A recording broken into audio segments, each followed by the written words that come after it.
friends and my dear students, welcome back to this video on परमा शिक्षा classes. एक बार फिर से मैं आप सभी का स्वागत करता हूं। आज हम बना रहे हैं वीडियो लेक्चर 6। इससे पहले ऑलरेडी हम 5 वीडियोस बना चुके हैं। लास्ट वीडियो में हमने पढ़ा था decomposition reaction and its types, 3 manner में कैसे वो कैरिड आउट होती है with the help of heat, electricity and light। उससे पहले हमने कॉम्बिनेशन रिएक्शन क्लियर किया था। इसी के साथ ही हमने एक्सोथर्मिक और एंडोथर्मिक रिएक्शंस को भी क्लियर किया है। आज हम पढ़ रहे हैं displacement reaction. Now start. Displacement reaction generally Hindi में हम इसे कहते हैं विस्थापित अभिक्रियाएं। डिस्प्लेसमेंट रिएक्शन का मतलब वर्ड से, इसके नाम से ही क्लियर हो रहा है कि ये डिस्प्लेस करने वाली है। मतलब ये किसी दूसरे को, एक एलिमेंट दूसरे एलिमेंट्स को क्या करेगा, यहाँ पे डिस्प्लेस करेगा, उसकी पोजीशन को हायर कर लेगा। और ऐसा कब होता है पॉसिबल? जब होता है जब एक एलिमेंट दूसरे एलिमेंट से ज्यादा पावरफुल होता है। मतलब एक पहलवान दूसरे पहलवान को तभी हरा सकता है जब वो उससे ज्यादा ताकतवर हो। तो यहाँ पर भी कुछ ऐसा ही होगा। जो मोर रिएक्टिव एलिमेंट्स होंगे वो लेस रिएक्टिव एलिमेंट्स को डिस्प्लेस कर देंगे। अब ये क्वेश्चन उठता है कि मोर रिएक्टिव एलिमेंट की आइडेंटिफाई हम कैसे करेंगे। तो इसके लिए हमें 3rd चैप्टर तक वेट करना पड़ेगा। 3rd चैप्टर का टॉपिक है रिएक्टिविटी सीरीज, लेकिन फिर भी मैं थोड़ा सा जिक्र यहाँ पे कर दूंगा जिससे कि आपको थोड़ा बहुत टॉपिक क्लियर हो जाए। तो देखिए, displacement reaction, those reaction in which a element take place to another element in compound. किसी कंपाउंड के अंदर एक एलिमेंट को डिस्प्लेस कर दे, मतलब उसकी पोजीशन को टेक कर ले, हायर कर ले कोई another elements, those reaction is known as the displacement reaction. ठीक है, चलिए इसे डेफिनेशन को और क्लियरली समझने के लिए आपको पढ़नी होगी एक्टिविटी 1.9। तो एक बार मेरी रिक्वेस्ट है आप सबसे कि आप एक्टिविटी 1.9 को रीड कर लें जो एनसीईआरटी में दी गई है, वरना स्क्रीन पर आपको दिखाई दे रही होगी, आप वहां से भी रीड कर सकते हैं। इसमें कहा गया है टेक 3 आयरन नेल्स। आपको 3 आयरन नेल्स लेनी है। Rubbing with the sand paper से हम उन्हें साफ कर लेंगे, किसी प्रकार की कोई लेयर ना हो। और 2 टेस्ट ट्यूब लेंगे। क्या लेंगे? 2 टेस्ट ट्यूब लेंगे। दोनों टेस्ट ट्यूब में से दोनों ही टेस्ट ट्यूब में हम क्या लेंगे? Copper sulphate solution. कितना लेंगे? 10 ml कॉपर सल्फेट सॉल्यूशन लेंगे। और कॉपर सल्फेट सॉल्यूशन में एक आयरन नेल में, मतलब टेस्ट ट्यूब बी में हम आयरन नेल्स को, लोहे की जो कीलें हमने ली है उनको डिप कर देंगे। कितनी मिनट तक? 20 मिनट तक। आफ्टर 20 मिनट हम अब ऑब्जर्व करेंगे क्या कोई चेंज आया है।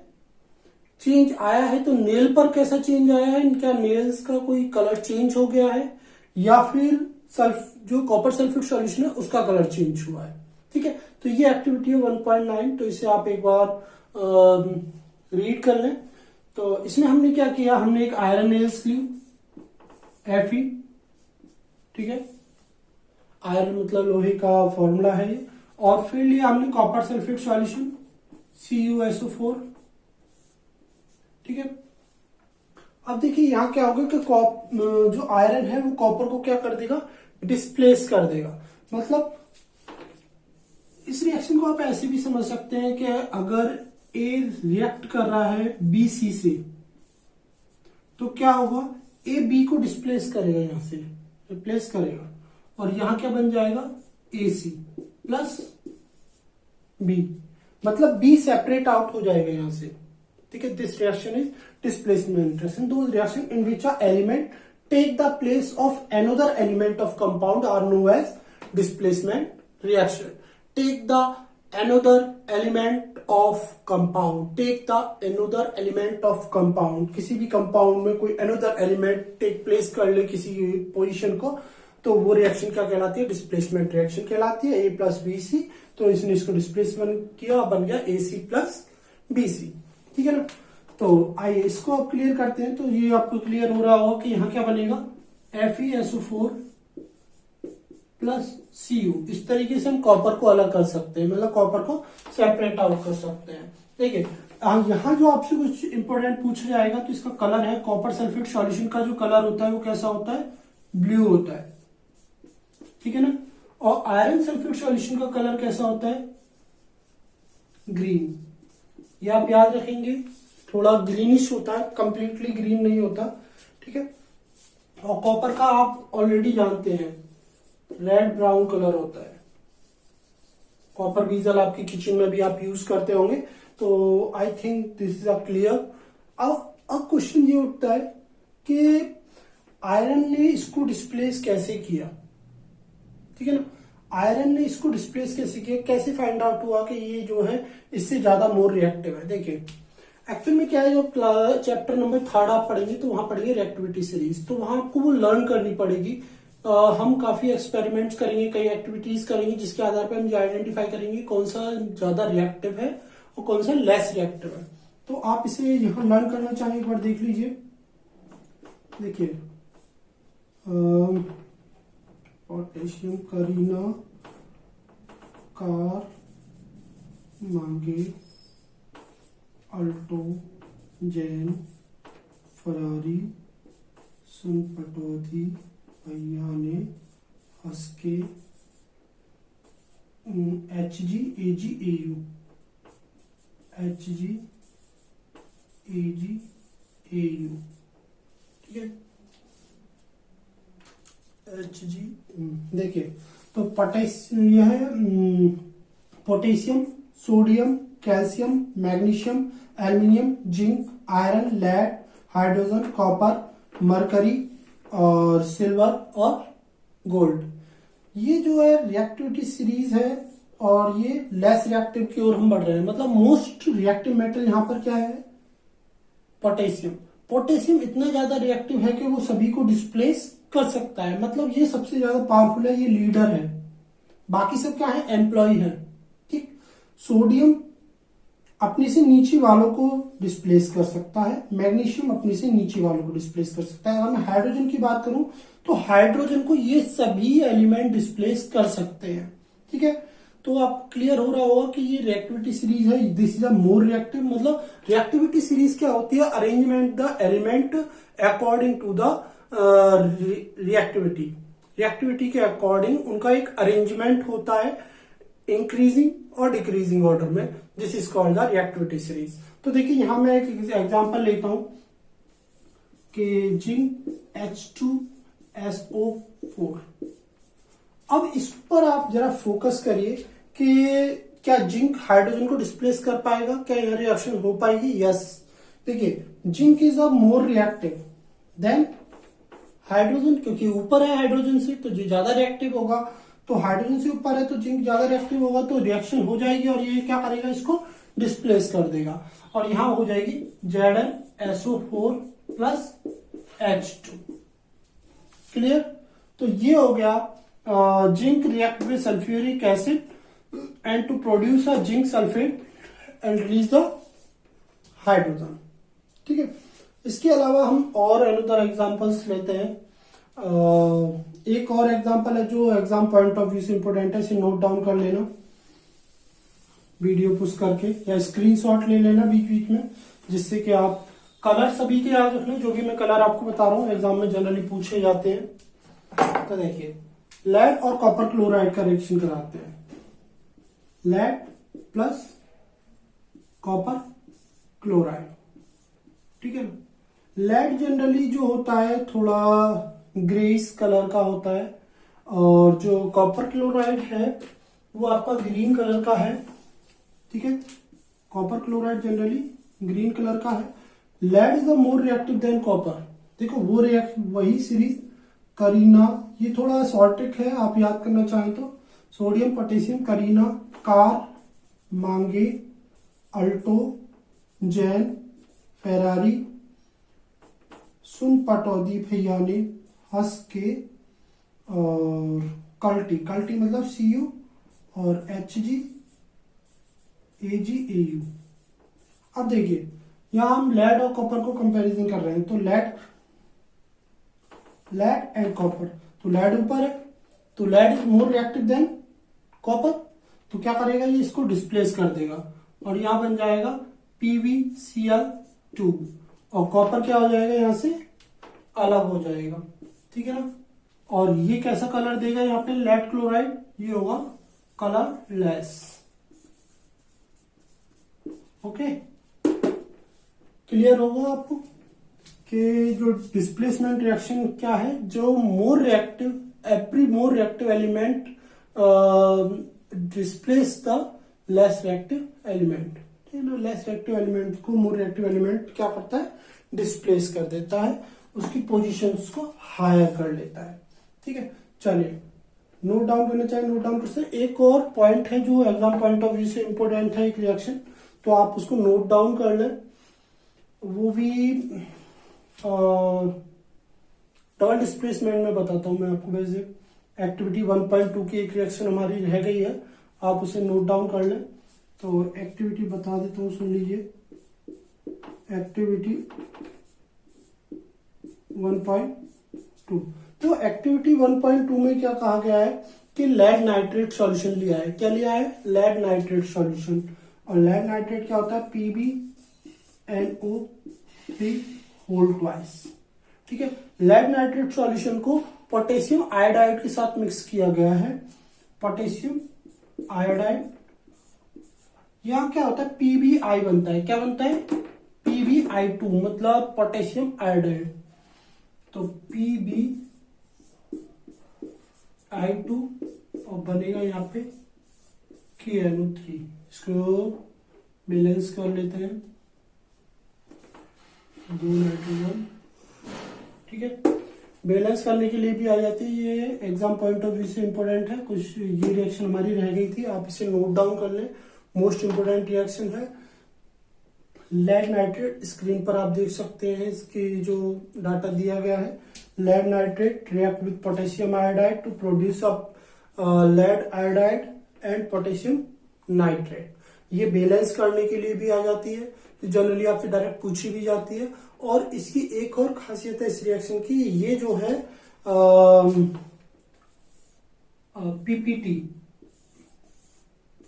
पीपीटी मतलब प्रेसिपिटेट रिएक्शन भी है। क्या है ये, प्रेसिपिटेट रिएक्शन भी है। थोड़ा सा हम प्रेसिपिटेट रिएक्शन को और क्लियर कर लें। हम बात कर रहे हैं एक्टिविटी 1.2 की। एक्टिविटी 1.2 जो हमारी छूट गई थी, तो उसको आप ये कर लीजिएगा। ये इंपॉर्टेंट रिएक्शन है, ये आपके बैलेंस करने के लिए भी आ सकती है या पूछा भी आ सकता है। What happen when the potassium lead nitrate react with potassium iodide, ठीक है ना। तो lead nitrate react with potassium iodide to produce a lead iodide and potassium nitrate. तो बैलेंस करने के लिए भी पूछी आती है, क्योंकि इसमें लेड आयोडाइड जो है जनरली एक पीपीटी फॉर्म में होता है। तो पीपीटी जान लेते हैं, पीपीटी क्या होता है। तो पीपीटी रिएक्शन क्या है, इसे हिंदी में कहा जाता है अवक्षेपित अभिक्रिया। मतलब एक ऐसा सब्सटेंस बच जाता है रिएक्शन के दौरान जो इनसॉल्युबल रहता है और पार्टिसिपेट नहीं करता है, ठीक है ना। Insoluble solid substance settle down on the bottom in a flask. जब भी रिएक्शंस होती है, तो any reaction in which a insoluble solid, कोई भी रिएक्शन आप जब करते हैं और कुछ ऐसा सब्सटेंस होता है जो इनसॉल्युबल फॉर्म में आ जाता है, इस form that the separate from the solution, जो सॉल्यूशन से सेपरेट रहता है, मतलब घुलता नहीं है, तो इस called the precipitate reaction. This is a precipitate reaction 1.2, activity 1.2। तो आप इसे नोट डाउन कर लीजिएगा, एग्जाम पॉइंट ऑफ व्यू से दोनों ही पॉइंट जो है इंपॉर्टेंट है। इसके बाद में हम पढ़ते हैं डबल डिस्प्लेसमेंट रिएक्शन। देखिए डबल डिस्प्लेसमेंट रिएक्शन में भी प्रेसिपिटेशन होता ही है, मतलब कोई भी डबल डिस्प्लेसमेंट रिएक्शन होगी वहां पे प्रेसिपिटेशन पीपीटी बनेगा ही बनेगा।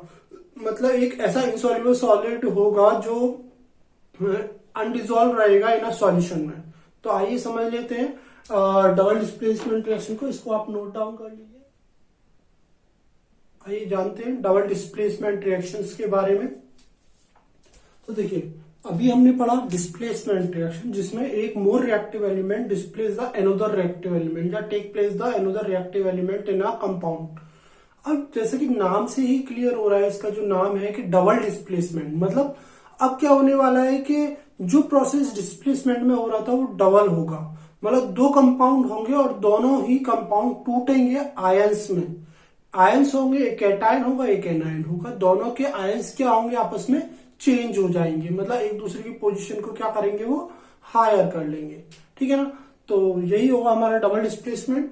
तो देखिए double displacement reaction, those reaction in which two compound, अब यहां पे क्या होगा दो कंपाउंड होंगे and react by the exchange of ion, और उनकी जो आयंस होंगे वो आपस में क्या हो जाएंगे एक्सचेंज हो जाएंगे to form the two new compound, और दो नए कंपाउंड बन जाएंगे, they are called the double displacement reaction. मतलब सिंपल है कि दो कंपाउंड होंगे, दोनों आयंस में ब्रेक होंगे, आयंस में ब्रेक होने के बाद दोनों की कैटायन एंड आयन चेंज हो जाएंगे, एक्सचेंज हो जाएंगे, और दो न्यू कंपाउंड फॉर्म हो जाएंगे, this is called the double displacement reaction. तो इसके लिए आप एक्टिविटी करें 1 पॉइंट। देखिए मैं एक्टिविटी पर बहुत फोकस करता हूँ। एक्टिविटी का और फोकस करने का एक ही रीजन है कि एक्टिविटी से क्वेश्चंस बनते हैं, ऑब्जेक्टिव बनते हैं, जो आपके एग्जाम पॉइंट ऑफ व्यू से इंपोर्टेंट होते हैं।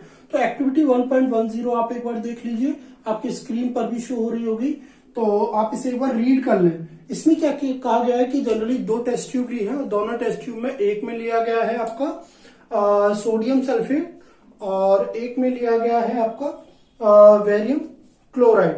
तो सोडियम सल्फेट और वेरियम क्लोराइड, मतलब दोनों ही टेस्ट ट्यूब में एक में सोडियम सल्फेट है और एक में वेरियम क्लोराइड है। तो देखिए सोडियम सल्फेट का फॉर्मूला होता है Na2SO4। इनको भी साथ के साथ लर्न करते चले, जो फॉर्मूले हैं आपसे बाय बाय में पूछे जाते हैं। तो सोडियम सल्फेट और वेरियम क्लोराइड, ठीक है, ये दोनों ही 3-3 ml ले लीजिए आप, दोनों ही अलग अलग टेस्ट ट्यूब में, और आपस में क्या करेंगे आप इनको मिक्स करेंगे। तो देखिए सोडियम जो है वो मोर रिएक्टिव है, जनरली हम जानते हैं। तो सोडियम क्या करेगा, इस Ba की पोजीशन को हायर करेगा, मतलब इसको डिस्प्लेस करेगा, और Ba सोडियम को, देखो सोडियम जनरली क्या है पॉजिटिव चार्ज होता है इस पे, ये कैटायन है और ये एनायन है, ये कैटायन है और ये एनायन है। तो क्या होगा कि ये आपस में आयंस के बीच में ही जनरली कंपाउंड जो होते हैं, ज्यादातर जो आयनिक कंपाउंड है वो सभी क्या है कि वो आयंस से बनते हैं। तो ये पॉजिटिव और ये नेगेटिव। अब यहाँ क्या होगा कि ये ब्रेक होगा इनके बीच का बॉन्ड, और ब्रेक बॉन्ड होकर यहाँ पर Na इसकी पोजीशन लेगा और Ba इसकी पोजीशन लेगा। तो आप इसको ऐसे भी समझ सकते हैं कि AB प्लस CD। अब देखिए आयंस क्या होगा, यहाँ पे आयंस में ब्रेक होंगे AB और CD, तो A तो C की पोजीशन लेगा और C A की पोजीशन लेगा। अगर A C की पोजीशन लेगा तो बनेगा यहाँ पे न्यू कंपाउंड AD, और यहां बनेगा न्यू कंपाउंड CB। समझ में आया, यही हमारी डबल डिस्प्लेसमेंट रिएक्शन है। तो ऐसा ही हम यहां कर देंगे। तो ये हो जाएगा, देखो Na के 2 आइटम है, यहाँ Cl के 2 आइटम है, तो ये हो जाएगा 2Na Cl, यहाँ पे सल्फेट है SO4 और यहाँ है Ba, तो ये बन जाएगा एक न्यू कंपाउंड BaSO4, ठीक है ना, BaSO4। अब यहां पर जो BaSO4 है जनरली ये क्या है PPT है, ये इनसॉल्युबल रहेगा ड्यूरिंग द रिएक्शन। और ये कैसा PPT है, व्हाइट कलर का। कैसा PPT है, white colour PPT BaSO4। I think this is a clear double displacement reaction. Ions में ब्रेक होती है, कैटायन एनायंस में ब्रेक होती है। कैटायन जो होता है जनरली जिस पर पॉजिटिव चार्ज होते हैं, एनायन जिन पर नेगेटिव चार्ज होते हैं। तो पॉजिटिव चार्ज वाला दूसरे कंपाउंड के नेगेटिव चार्ज वाले एनायंस के साथ कंबाइंड होगा, और इसका कैटायन पहले के एनायन से कंबाइंड होगा। तो this is a displacement reaction. अब आपको समझ में आ गया होगा डबल डिस्प्लेसमेंट क्या है, कि दोनों की पोजीशन क्या हो रही है, चेंज हो रही है, मतलब एक्सचेंज हो रही है, ठीक है ना। इसी को हम कहते हैं डबल डिस्प्लेसमेंट रिएक्शन। तो आई थिंक आपको क्लियर हो गया होगा। और ये जो है आपका एक शॉर्ट ट्रिक है, करीना कार मांगे अल्टो जैन फरारी, सुन पटौदी भैया ने हंस की कल्टी मारी। तो करीना और जो सैफ अली खान है, सैफ अली जनरली पटौदी खानदान से है, तो एक ट्रिक आप बना सकते हैं, कोई भी ट्रिक बना के इसको याद कर सकते हैं। लेकिन मैं इसको 3rd चैप्टर में दोबारा से आपके साथ डिस्कशन करूंगा, तो वहां आपको ये ज्यादा क्लियर हो जाएगा, ठीक है ना। तो फिलहाल आप इतना याद रखें कि more reactive elements always displace the less reactive elements. तो अब तक हमने डबल डिस्प्लेसमेंट क्लियर कर लिया है। अब हम जो है रेडॉक्स और ऑक्सीडेशन और रिडक्शन जो प्रोसेस है उसको जानेंगे नेक्स्ट वीडियो में। आज की वीडियो को हम यहीं ब्रेक करते हैं। तो थैंक्स फॉर वॉचिंग, बने रहिए हमारे साथ, घर पे रहिए, सुरक्षित रहिए। और कोई भी प्रॉब्लम है आपको नहीं क्लियर हो रहा है तो आप मुझे कॉल कर सकते हैं, व्हाट्सएप ग्रुप पे क्वेरी कर सकते हैं।